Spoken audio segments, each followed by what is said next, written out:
Let's try that again. Okay, here we go. We're going to get into it. We're starting off strong We're here. starting off real strong. It is a Monday morning, let me tell you. Welcome, everyone, to the Alliance Group podcast. And bright and early Monday morning, we have Miss Krista Pasionek from Asheboro, North Carolina. Recently moved from Colorado, but now you're in Asheboro, North Carolina. Yep. Welcome to the Alliance Group HQ in the podcast studio. Thank you. I'm excited to be here. It is actually a lovely morning, so it is. You know, I'm okay with being here on Monday. It feels like fall. I mean, we know fall here in the Atlanta area for sure. Every year I'm like, no, I think this really is fall. Like, I think we're finally here. Yeah. No, it was nice and crisp in the air this morning. It was nice. It was nice. Help wake me up a little bit with my coffee. Absolutely. So. Well, yeah, exactly. So we're hoping to wake everybody up as well. We have a fantastic discussion. We were talking a little bit right before this podcast, Krista. You're with Five Rings Financial, which obviously Five Rings is doing an unbelievable job. What you guys do at Five Rings core, it is about educating people more about money, the things that they never taught you in school, correct? Absolutely. And it really comes down to, we don't know what we don't know. And unfortunately, these are things that we're just not taught. And if our parents didn't know, they didn't even know how to teach us. Right. So really, financial literacy and education is so important to really help eradicate the poverty all over. Right. So the more we can help and the more we can do and educate, the better we'll all end up being in the end. And that's part of why Five Rings is seeing such an incredible success, over the past several years, absolutely exploding. We were having a really great discussion, and I'm glad that you're able to join us and get this discussion to our viewers regarding changing your money mindset, which is something that you work with clients in several different ways that we're going to talk about, kind of finding them where they are. But changing your money mindset kind of gets into the idea of the deep psychology that everybody has around money, right? Yeah, there's a subconscious level of the way that you actually feel about and treat money. And I say treat money, I always joke a little bit that, money is a relationship. You have a relationship with money, and how you treat it and how you feel about it will ultimately be how it kind of feels about you back. Right. There's an energy behind it. I know it seems silly, but if you truly have a deep resentment around money because you've seen it only cause issues, or you've had difficulty with it in the past, or you've seen your parents or family struggle with it, there's going to be a deep rooted kind of resentment towards that money. Right. And you're going to ultimately push it away, even though you're consciously saying, hey, I want more of it. I can't wait to get more money. Right. You're subconsciously still going to be holding it at an arm's length because you're cautious. And it really goes back to, we were talking, it goes back to kind of, a lot of people don't realize where that foundational psychology with money started. It starts way back when you're a child, right? And absolutely. If you grew up in a family where there were constant struggles, there was constant arguing about money, maybe struggles every month to make pay the ends bills. meet, just to barely even get it going.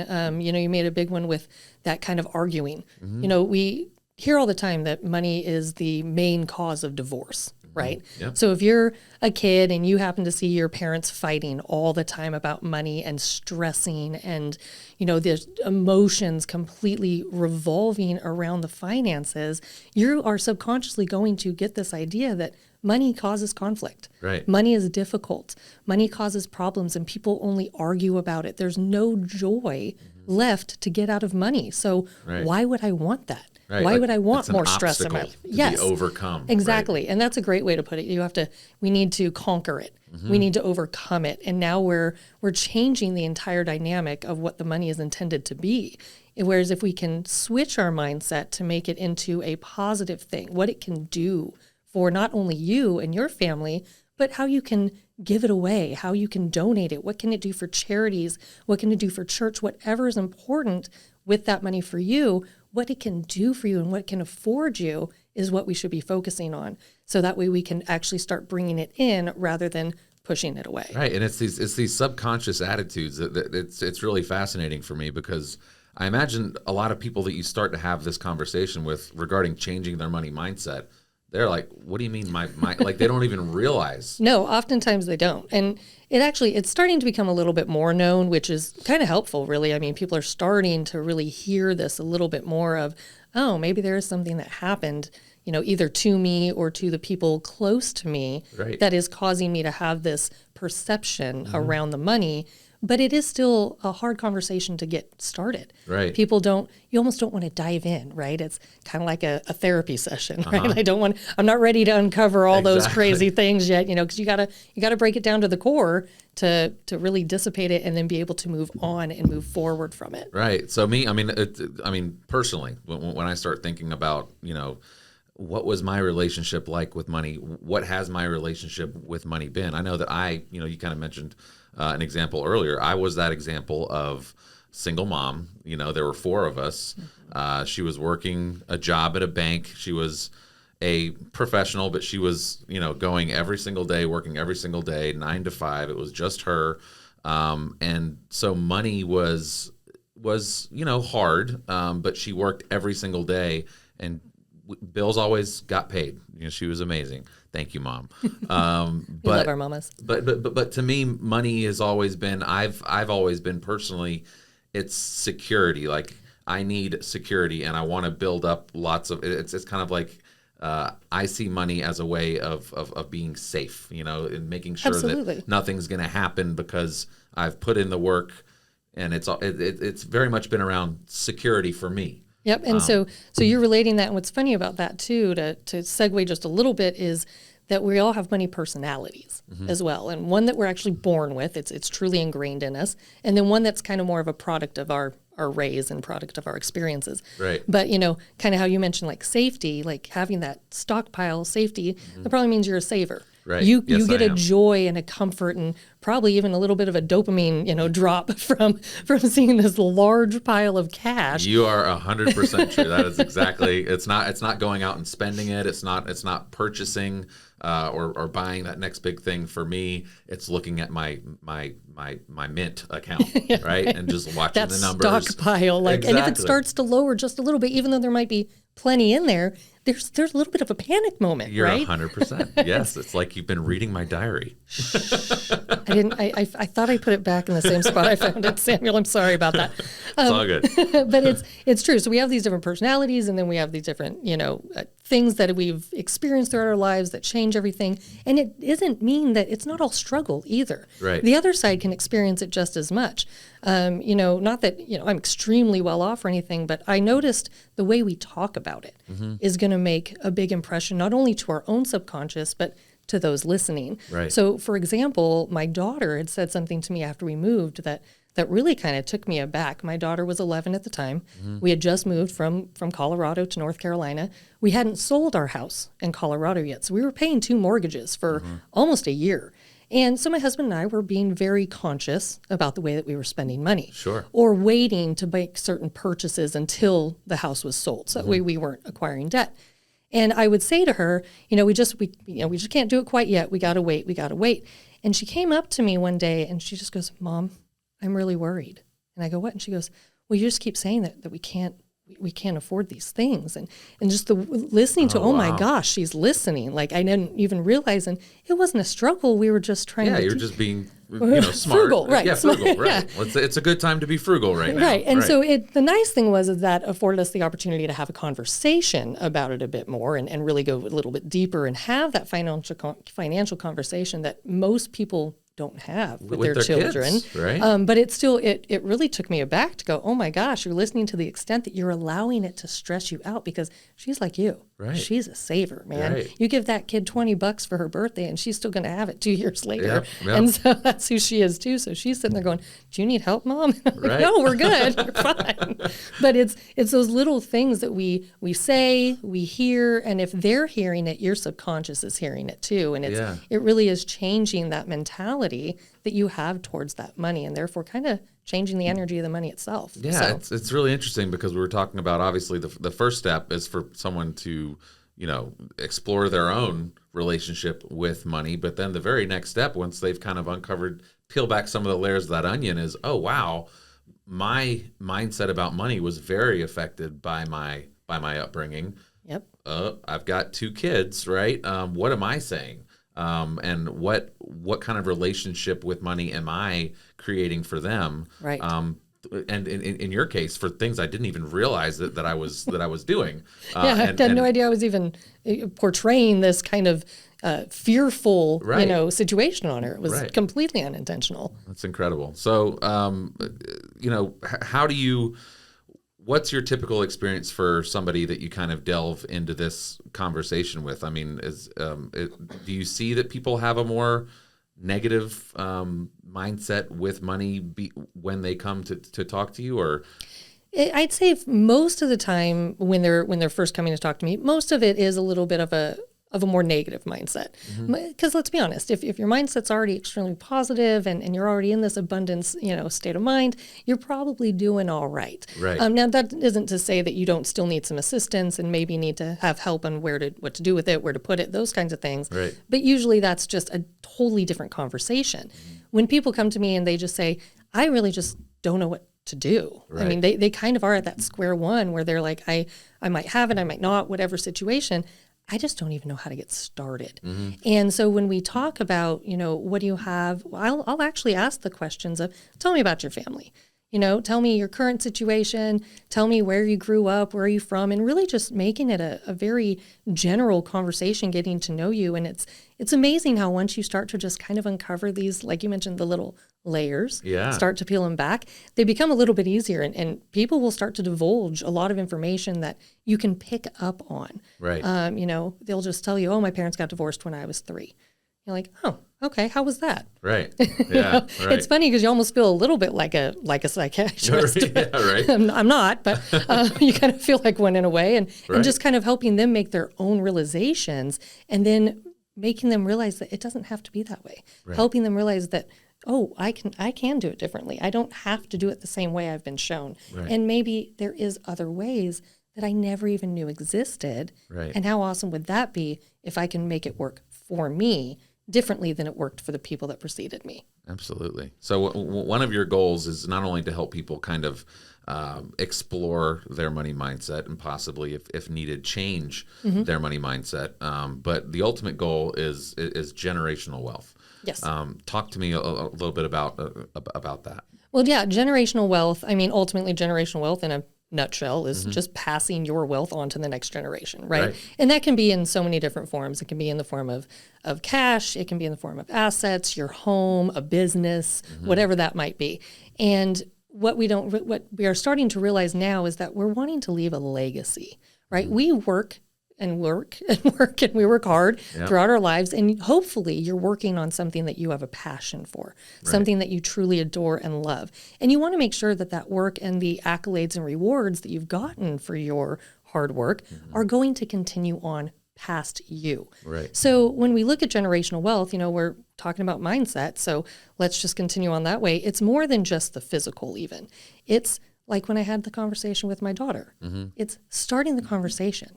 Having that conversation with your current family, whether it's the generation below you, your children, the generation above you, your parents, formulating a plan of what you want that legacy to look like. Right. Really, the biggest reason why any of these financial plans fail is because we fail to talk about it. Right. We don't have the conversation. We don't make a plan, whether it's out of fear, out of shame, out of guilt. These are all those negative words that, again, come around money. Right. So, avoiding and ignorance is the plan we choose to take. And we all know that's not a financial plan. So having the conversation and knowing what you want is really step one. And then going from there and learning and educating as to the ways you can make that dream a reality is going to be step 2. Right. And usually money mindset's going to come in there somewhere with, what do we need to do to change this up so we know it's a possibility. Yeah. Because I also feel like a lot of people don't have the conversation because they don't think it's possible.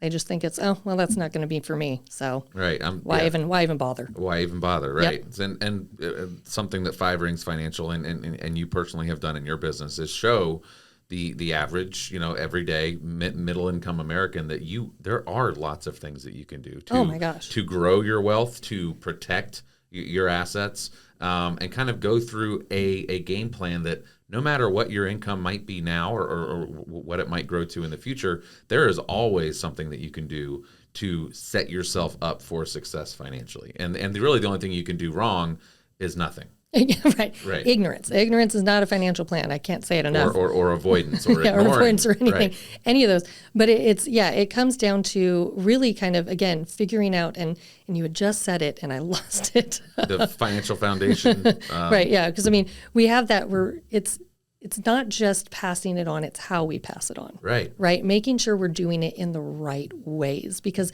there are ways that if we're not doing it properly, it's going to completely go away and dissipate when we pass anyway. So we want to make sure we're doing it in the right way, doing it in the way that works for us.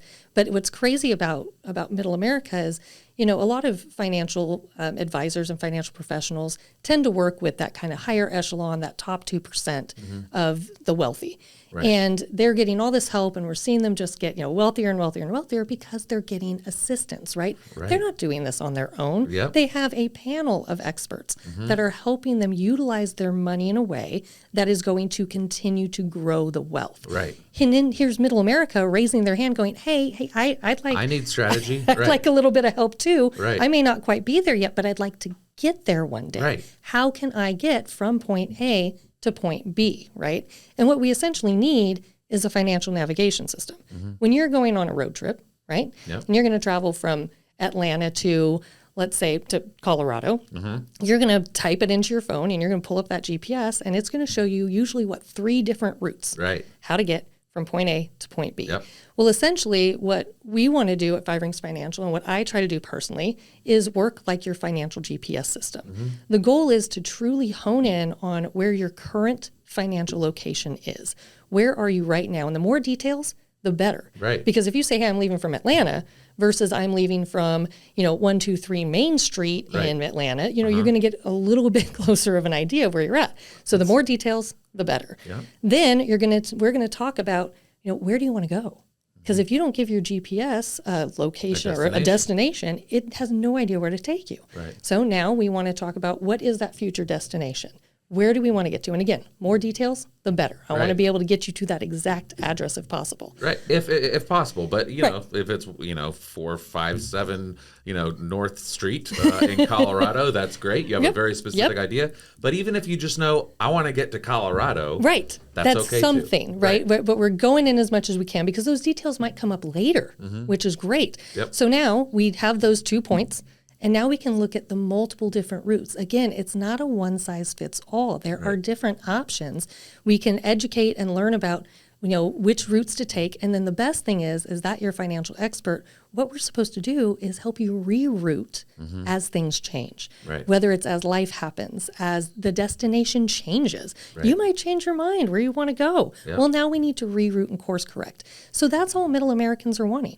They're wanting somebody to help guide them from where they are to where they want to be. Yep. And that's ultimately what the education and showing them the different options they have available is going to do. Yep. And so if money mindset's part of that, which usually it is, and really just kind of looking at those little details, that's what our job and what we love to do is. It's really interesting, Krista, because, as I'm sitting here thinking about this, I really am thinking, the difference between people who are financially successful in the larger picture, right?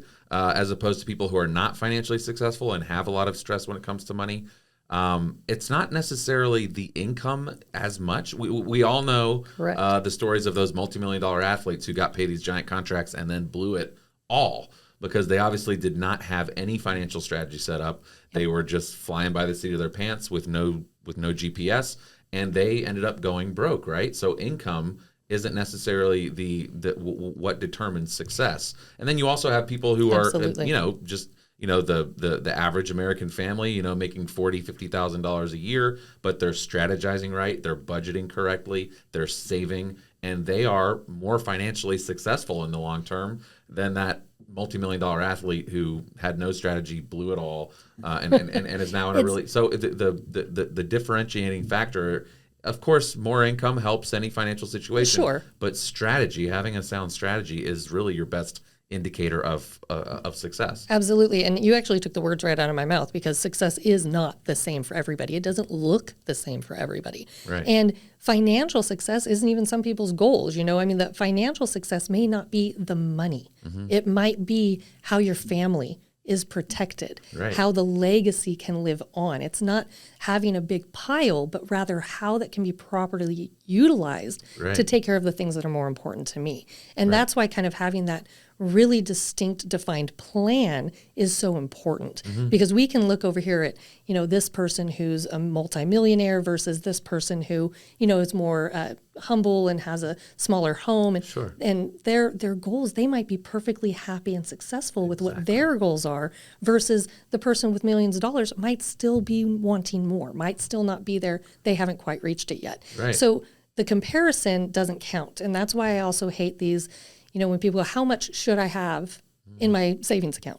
Right. That's not for me to answer. Right. That's for us to uncover together of what makes it comfortable and good for you. Right. There's no blanket black or white. It is truly, we need to figure out what it looks like for you. What is that success for you? What is going to make you feel comfortable about your financial situation at the end of the day? Yeah, and it's, again, a big part of that conversation with financial success. Yes, of course, it's the dollars and cents, and it's, hopefully passing something on. But I think also a huge benefit to sitting down and making a plan is not only the results of that, but it's also something you kind of just touched on.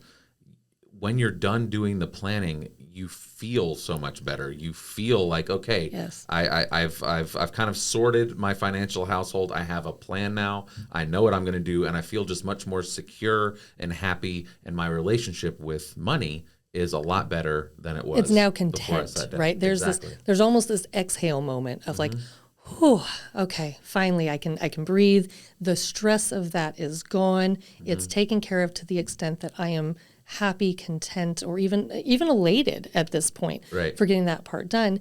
And then we have to think too, though, that as life develops, we might need to reapproach it, right? That we know that we don't just do it once when we're 35 and, it never pops up again, right? We're perfectly Right. settled. And so continuing, if we're talking about a relationship, continuing that relationship and continually not mending, but just reinforcing that relationship with money is the same way. I joke with women all the time that, your relationship with money is like a relationship with a boyfriend.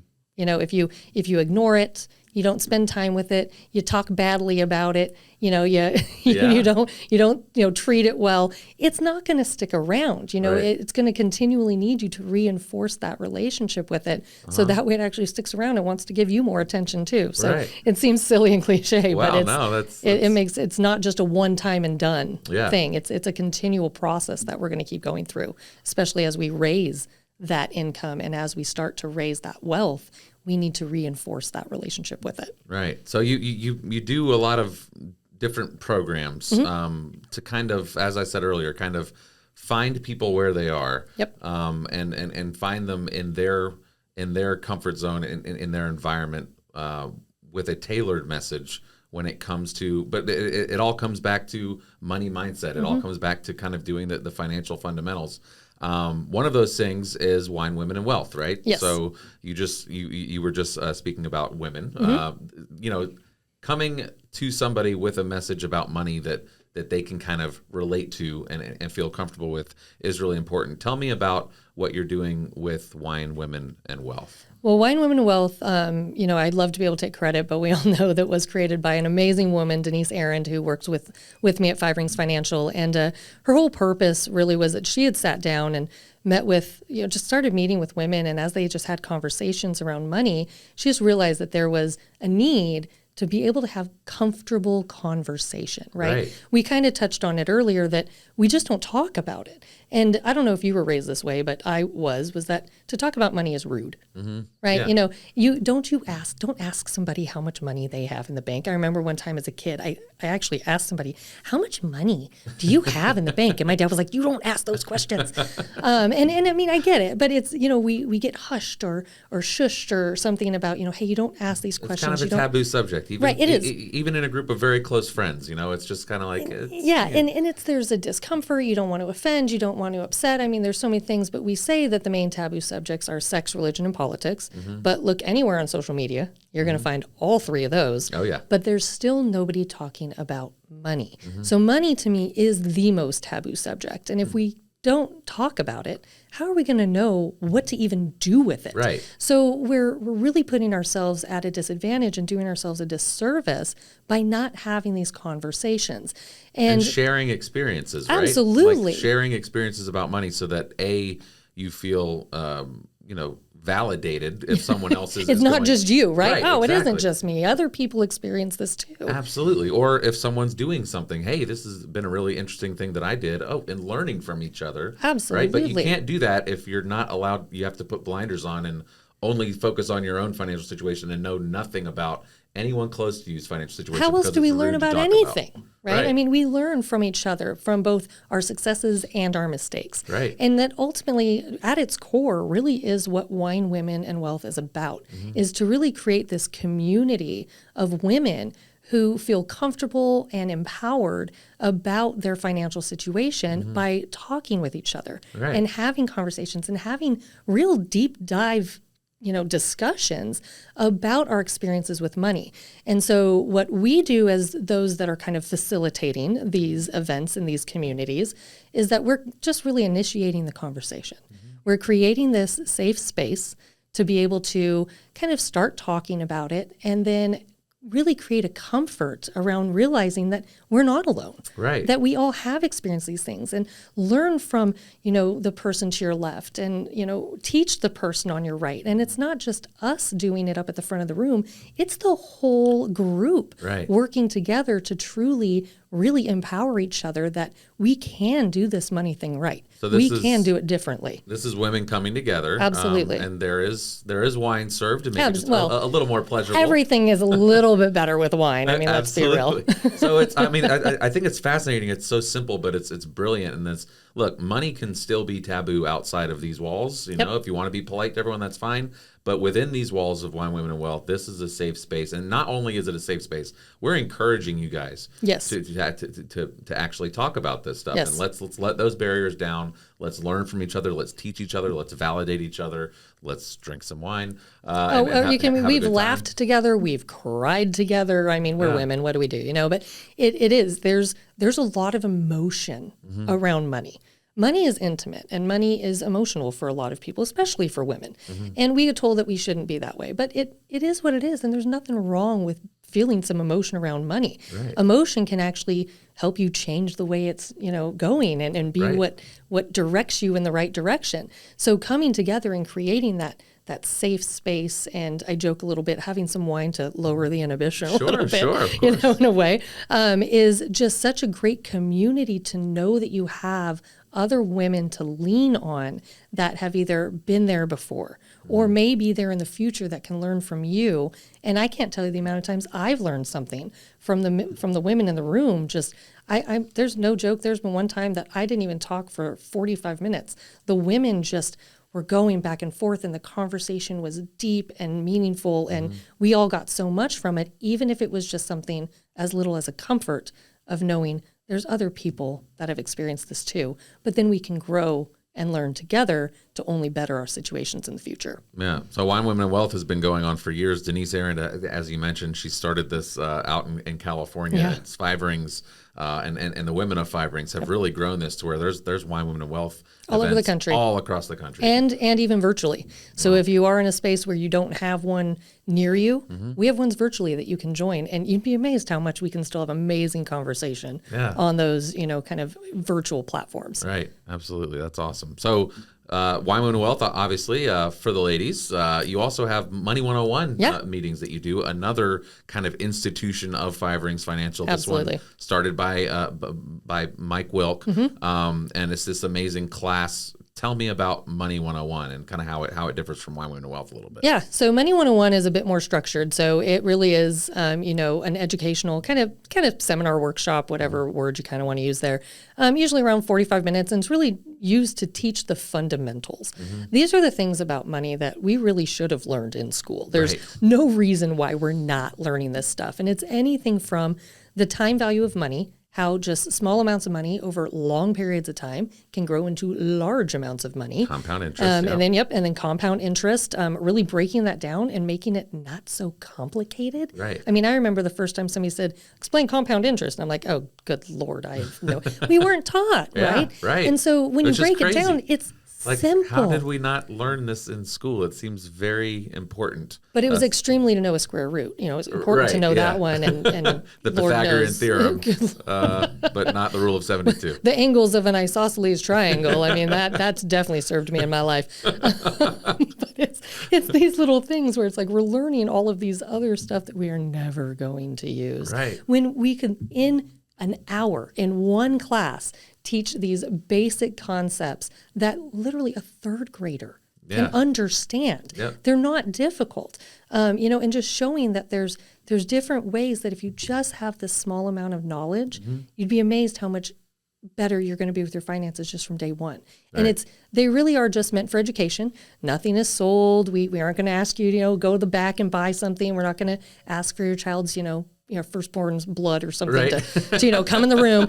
It really is just, we want people to know these things. Yeah. In all honesty, if I could go into a junior high school and teach these things, I would. Right. Just to go, hey, this is going to be important. You may not think it's important now, but if just two people in that room, went out and told their parents, hey, you know what I learned today? Right. It's just spreading that awareness. And that's ultimately what Money 101 is about, is to really show people how the money can be simplified and that it doesn't have to be hard. It doesn't have to be complicated. And these are the very fundamental basics every single person should know. And, again, between Money 101 and Wine, Women, and Wealth, this is how Five Rings has exploded, because people are reacting to this. People are soaking this up.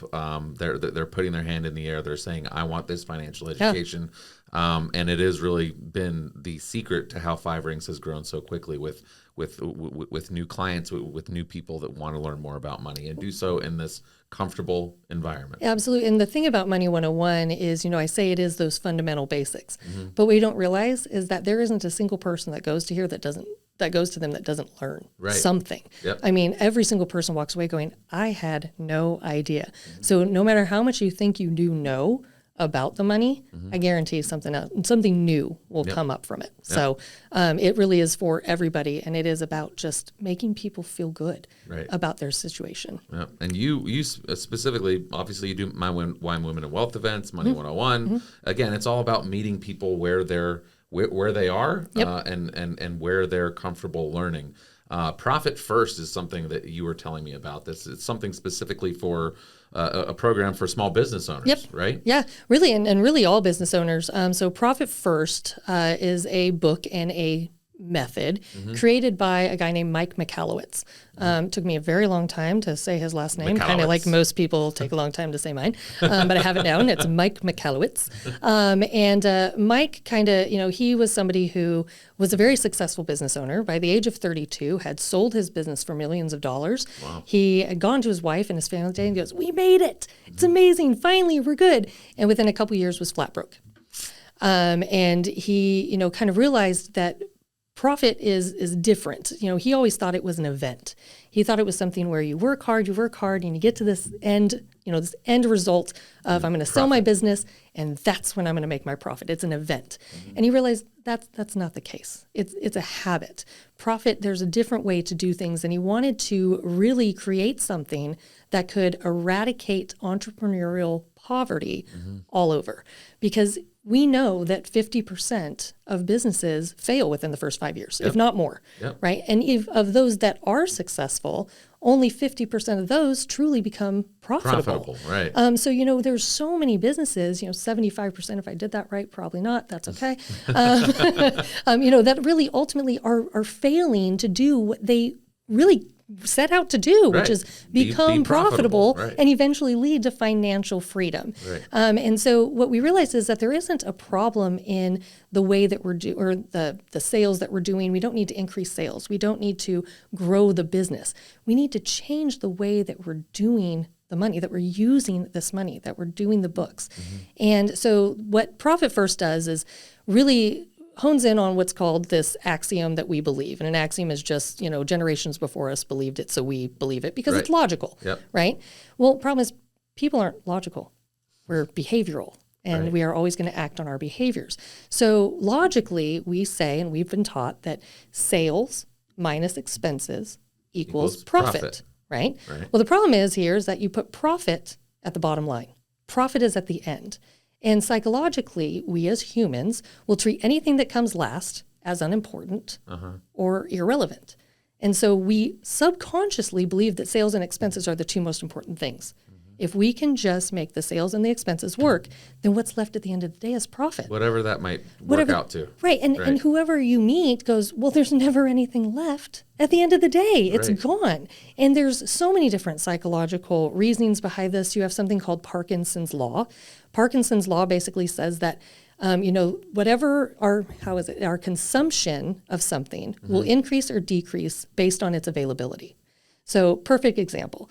If you are a college student and you are given a week to study for a test, you're going to take a week to study for that test or to do an assignment. Let me say do an assignment. I like that one better. You're going to take a week to do that assignment. Yep. But if you're given one day to do that assignment, you're going to do it in one day. And you're probably going to do the same quality of work. It's just the way that our brains work. We will consume more if we're given more. And we will consume less if we're given less. And the reason why is because if we're given less, we all of a sudden become a little bit more creative. Right. We become a little bit more innovative. How can we make this work in the time allotted to reach this deadline? Yep. And become more efficient. Yes, Right. absolutely. Effective, efficient, all of these things. And so the same thing happens with our bank account. The more that's in there, the more of it we're going to use. It is true human nature. So as business owners, we have all this money come in. And the first thing we do is we pay our expenses.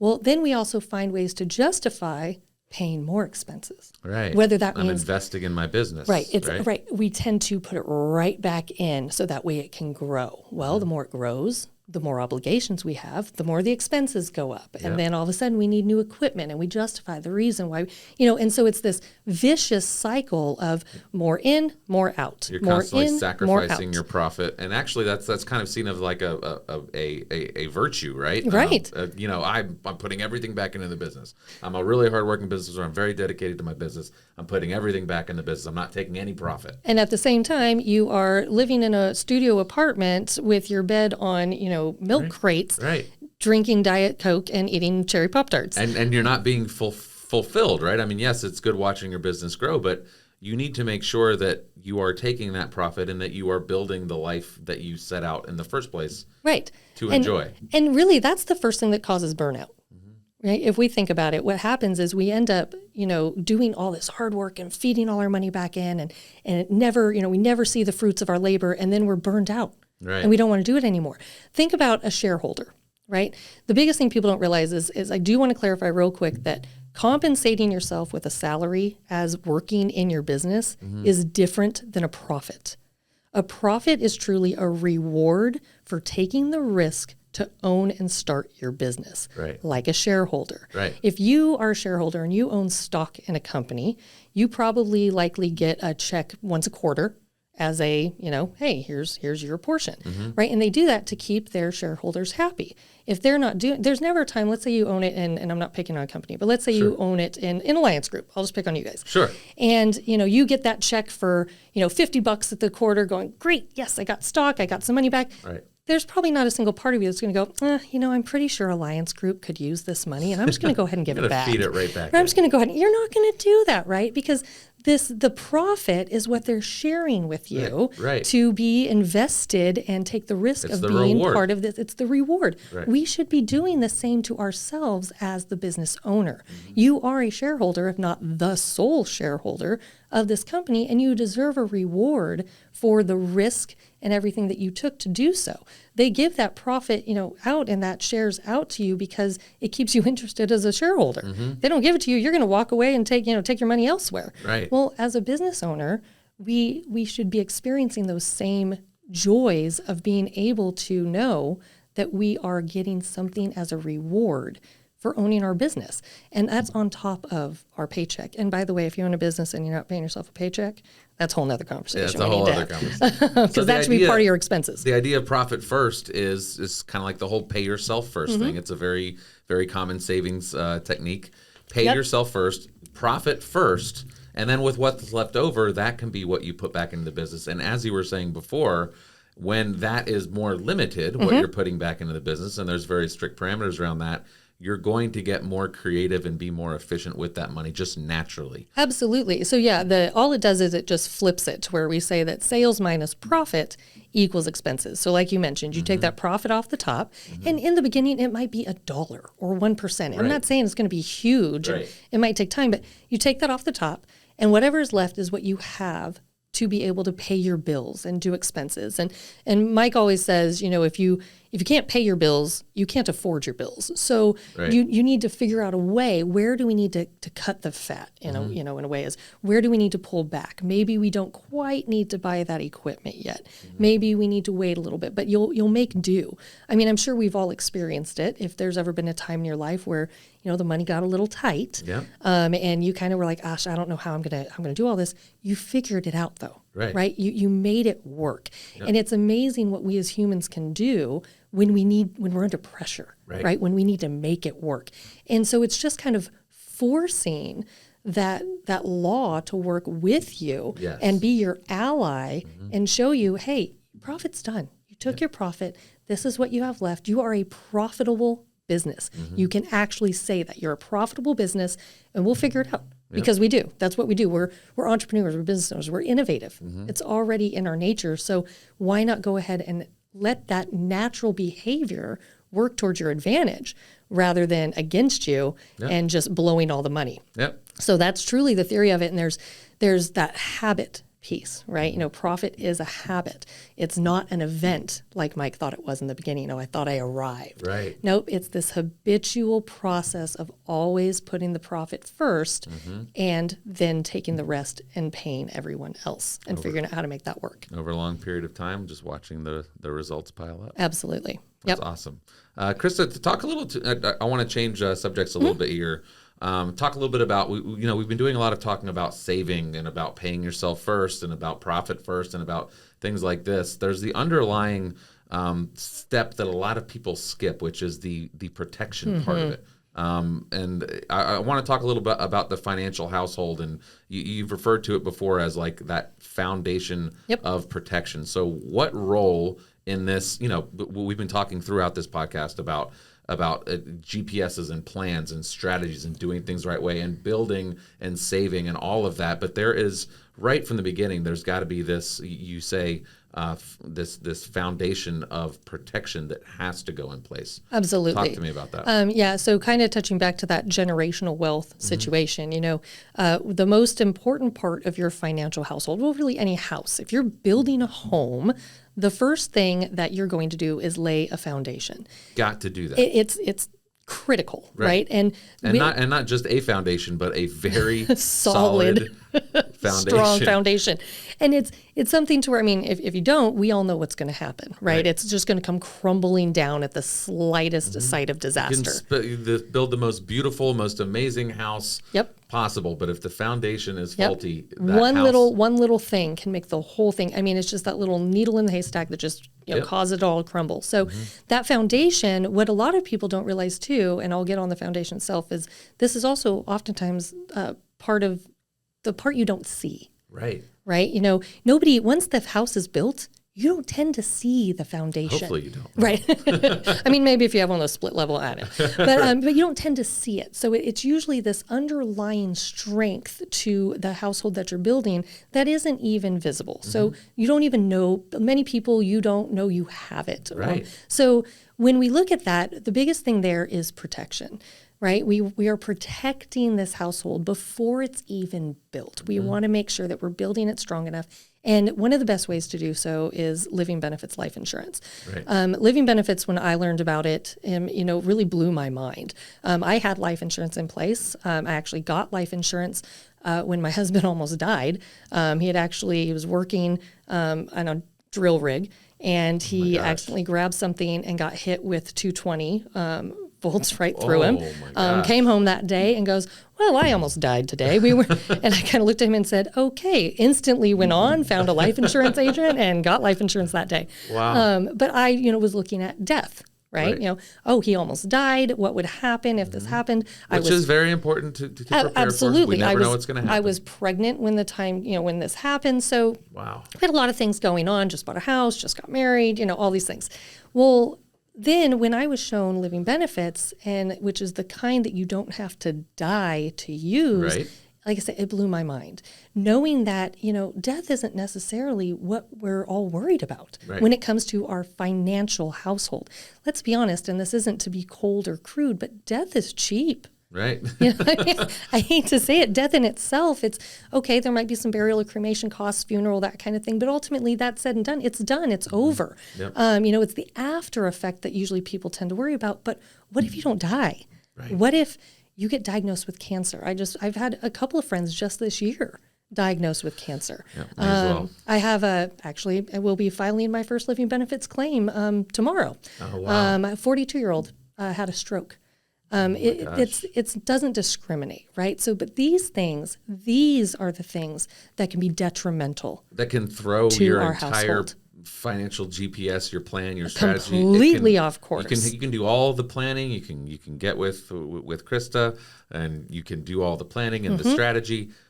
But just like that house, just like that beautiful, $1 million perfect house that doesn't have a foundation, right? The one strong wind can come Absolutely. and blow the whole thing over if you don't have that financial foundation. And I always say, if I teach you and educate you how to build your wealth and how to grow this financial household and make it bigger, but I am not showing you and telling you how to protect it, I'm not doing my job. Exactly. I mean, that protection is going to be more critical than any of the wealth that you can build. Absolutely. Because while we know it takes time to build wealth, it takes 2 seconds for it to all be blown away. Just like an architect coming in and showing you to build your house. You're the architect of someone's financial plan. Absolutely. You're going to show them, yes, let's build this beautiful house, but the architect's going to start with the foundation, right? He's going to say, first. I'm not designing this thing if we're not going to protect it, right?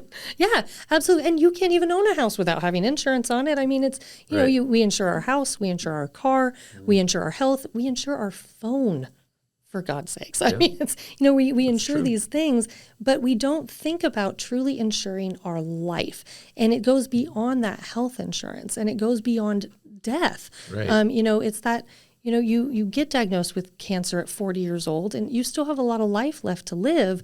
But if you don't have the right things and the right protection in place, then you're going to wipe out everything that you've worked so hard for, everything that you've been doing. And then when you recover, you're going to be starting from square one. I really, I don't think people think it through, right? Because we don't want to think about this stuff. We don't want to think about the dying, of course. We don't want to think about getting cancer or having a heart attack or stroke. But as we all know, you just said you have 2 friends recently. I have a couple people very recently that have had things happen that obviously they were not expecting. But people don't go through the exercise of thinking, what would actually happen to me? Let's just put myself in these very unpleasant shoes for a second. Let's just go through the mental exercise. What if I have a major heart attack tomorrow on my way home from work, right? And I get home, and I have to go to the hospital, and I'm in the hospital for several days. I have to have a surgery. I'm out of work for months. Right. What is actually going to happen financially to me?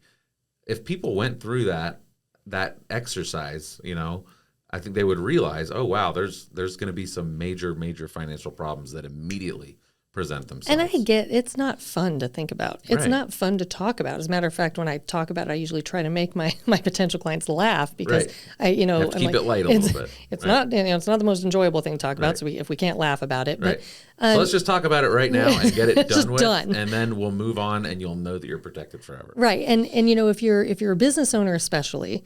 This is extremely critical because if you're not working, your business isn't functioning, most likely. Maybe if it's a little bit larger, but you still have, you to pay, potentially employees to pay, bills to pay on that business.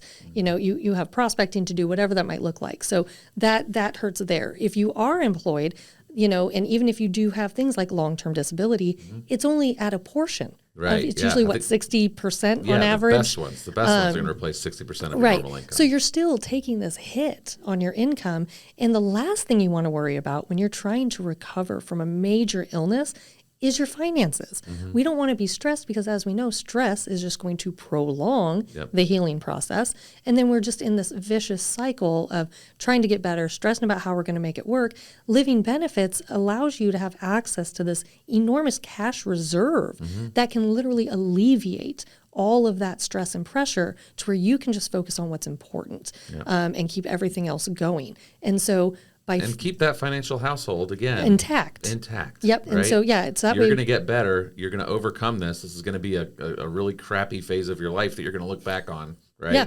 Right. But it is going to be behind you because you set up the right protections. Yep. You had the financial assistance to get through it. And now you can go back to building, and as you said, if somebody could put themselves in this situation, and it's amazing you say that, because when I meet younger people that come to me and ask about life insurance or these different things, I usually will say, absolutely, but can I ask, have you experienced something that, makes you kind of come to me? Without a doubt, it's always my parents or my uncle or my friend or somebody experienced all these things, and it made me realize, well, that's great that at least something made you realize, but let's realize it all before anything, before you even have to experience that from your friend, through your friend, being able to spread that word that these are even available. I mean, that's the other big thing about the education, right? Is we know death insurance is out there. We know that traditional death-only life insurance exists. Many people don't even know this is an option. Yeah, I know that's. Or they think it's unaffordable. Right. Which it's not at all. It's extremely affordable. As we're filming this, it's actually Life Insurance Awareness Month as we speak. So living benefits is obviously something huge that we do at Alliance Group, especially during Life Insurance Awareness Month. It's about educating people. Yes. It's about educating people. Number one, life insurance is not as expensive as you think. People, I think the stats are, people overestimate it by 3 times what the actual cost is. I could say that. Yeah. Which is crazy. So, the other thing that I always like to point out that I'm surprised how many people don't realize is when I do have somebody come to me that say that they have heard of living benefits and they, and it's expensive, it's because they think it's only available in permanent insurance. Right. Yeah. They have no idea that, with the right companies, it's actually available on your term insurance. And it costs the same. And it's the same price. Yeah. So why would you get the old kind? So it really is something that we are misinterpreting how expensive this is. It's not at all. Cannot skip that critical protection stage. Right. It really is stage 1. Yep. It really should be in place before you even start building the wealth. Yep. And if you've started building wealth, great. But let's make sure that protection is put in place as soon as possible, so that way you're protecting it, just like you do all of the other important assets of your life. Absolutely. Yeah. Krista, amazing conversation today, changing your money mindset. It's a fascinating discussion. It's amazing and awesome that you're going through this with your clients, with your prospects, talking about that money mindset and really changing attitudes about money. Awesome, fascinating discussion. Thank you so much for being on the podcast. Thanks for having me. I appreciate it. It was fun. Yeah. Yeah. Listen to this interview and more on the Alliance Group podcast.